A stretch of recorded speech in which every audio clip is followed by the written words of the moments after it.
CK ടോക്സിന്റെ മറ്റൊരു football ടോക്കിലേക്ക് എല്ലാവർക്കും ഒരിക്കൽ കൂടി സ്വാഗതം. ഇന്നത്തെ ഒരു വീഡിയോയിൽ നമ്മൾ പ്രധാനമായും ചർച്ച ചെയ്യാൻ പോകുന്നത് കേരള ബ്ലാസ്റ്റേഴ്സിനോടനുബന്ധിച്ചുള്ള ഏറ്റവും സുപ്രധാനമായിട്ടുള്ള രണ്ട് അപ്ഡേറ്റുകളാണ്. ഒന്നാമത്തെ ഒരു അപ്ഡേറ്റ് എന്നുള്ളത് കേരള ബ്ലാസ്റ്റേഴ്സ് എഫ്സിയുടെ പുതിയ പരിശീലകനുമായി അനുബന്ധിച്ചുള്ളതാണ്. ഇനി രണ്ടാമത്തെ ഒരു അപ്ഡേറ്റ് എന്നുള്ളത് കേരള ബ്ലാസ്റ്റേഴ്സ് എഫ്സിയുടെ ഗാന സ്ട്രൈക്കറായ ക്വാമി പെപ്രയെ കുറിച്ചുമാണ്.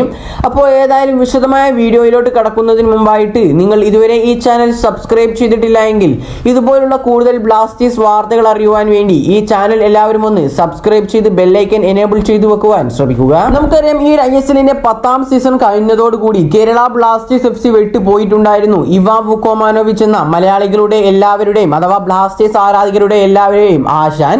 അതുകൊണ്ട് തന്നെ നിലവിൽ ബ്ലാസ്റ്റേഴ്സ് വളരെ മികച്ചൊരു പരിശീലകനെ ടീമിലേക്ക് എത്തിക്കാൻ ശ്രമിച്ചുകൊണ്ടിരിക്കുകയാണ്.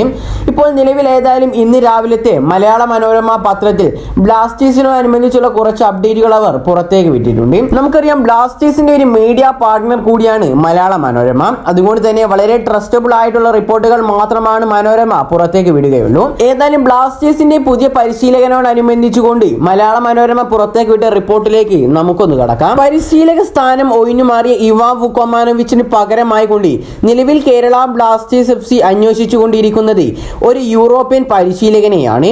ഇങ്ങനെയാണ് ഇപ്പോൾ സൂചന ലഭിച്ചിട്ടുള്ളത്. സ്കോട്ടിഷ് പ്രീമിയർ ലീഗ് ടീമും കൂടാതെ തന്നെ ഹബോണിയൻ FC മാനേജറുമായിരുന്ന നിക്ക് മോൺഗോമറി എന്ന സൂപ്പർ പരിശീലകനെയാണ് നിലവിൽ കേരള ബ്ലാസ്റ്റേഴ്സ് എഫ്സി ടീമിലേക്ക് എത്തിക്കാൻ ശ്രമിച്ചുകൊണ്ടിരിക്കുന്നത്. ഇത് കൂടാതെ തന്നെ കേരള ബ്ലാസ്റ്റേഴ്സ് എഫ്സിയുടെ സ്പോർട്ടിംഗ് ഡയറക്ടറായ കരോലിസ് കിൻസ്കിസിന്റെ സ്കൗട്ടിംഗ് റഡാറിലും ഇതുണ്ട്. കൂടാതെ റിപ്പോർട്ടുകളിലുള്ളത് സ്കോട്ടിഷ് ലീഗിൽ 7ാം സ്ഥാനത്തോടെത്തിയതോടുകൂടി നിക്കിന്റെ ടീം പുറത്തായിരിക്കുന്നു. 2023 ഓസ്ട്രേലിയൻ ലീഗ് ടീമായ സെൻട്രൽ കോസ്റ്റ മറീനേഴ്സിനെ ലീഗിൽ ജേതാക്കളാക്കിയ കോച്ചുമാണ് ഈ ഒരു നിക്ക് എന്ന പരിശീലകൻ.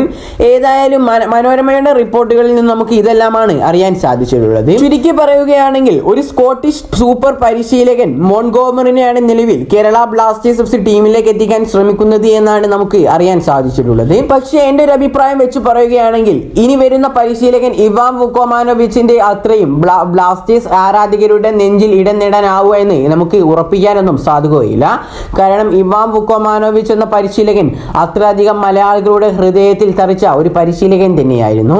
അപ്പോൾ ഏതായാലും ഇവാൻ വുക്കോമാനോവിച്ചിനെ കേരള ബ്ലാസ്റ്റേഴ്സ് എഫ്സി മാറ്റിയതിനെ കുറിച്ചുള്ള നിങ്ങളുടെ അഭിപ്രായങ്ങൾ നിങ്ങളുടേതായി കമന്റായി രേഖപ്പെടുത്തുക. ഇനി നമുക്ക് രണ്ടാമത്തെ ഒരു അപ്ഡേറ്റിലേക്ക് കിടക്കാം.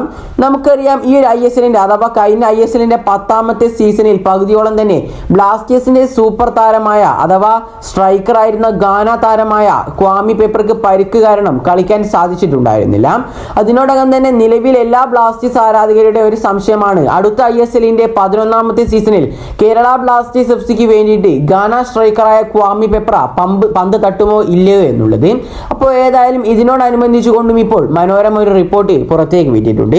പക്ഷേ ഇതിൽ പറയുന്നത് പെപ്രയെ മാത്രമല്ല, മറിച്ച് ഓസ്ട്രേലിയൻ സൂപ്പർ താരമായ ജോഷുവ സെക്യൂരിയെയും കൂടാതെ തന്നെ മാർക്കോ ലെസ്കോവിച്ചിനെയും ഇത് കൂടാതെ തന്നെ ക്വാമി പെപ്രയെയും ഇതിൽ പറയുന്നുണ്ട്. ഏതായാലും പെപ്രയെ കുറിച്ച് മനോരമ റിപ്പോർട്ട് ചെയ്തത് പ്രകാരം അടുത്ത ISLന്റെ 11ാമത്തെ സീസണിൽ ക്വാമി പെപ്ര കേരള ബ്ലാസ്റ്റേഴ്സ് എഫ്സിക്ക് വേണ്ടി കളിക്കാനുള്ള സാധ്യത വളരെ ചുരുക്കം അഥവാ വളരെ കുറവാണ് എന്നാണ് ആ റിപ്പോർട്ടിൽ നിന്ന് നമുക്ക് മനസ്സിലാക്കാൻ സാധിക്കുന്നത്. അപ്പോൾ ഏതായാലും ഇതിനെല്ലാം കുറിച്ചുള്ള നിങ്ങളുടെ അഭിപ്രായങ്ങൾ നിങ്ങളുടേതായി കമന്റായി രേഖപ്പെടുത്തുക. ഈ ഒരു വീഡിയോ ഇവിടെ വെച്ച് അവസാനിപ്പിക്കുന്നു. വീഡിയോ ഇഷ്ടപ്പെടുകയാണെങ്കിൽ തീർച്ചയായിട്ടും ചാനൽ ഒന്ന് സബ്സ്ക്രൈബ് ചെയ്ത് ബെല്ലൈക്കൻ എനേബിൾ ചെയ്തു വെക്കാൻ കൂടി ശ്രമിക്കുക. അപ്പോൾ അടുത്തൊരു അപ്ഡേറ്റുമായി വീണ്ടും വരാം. Good bye.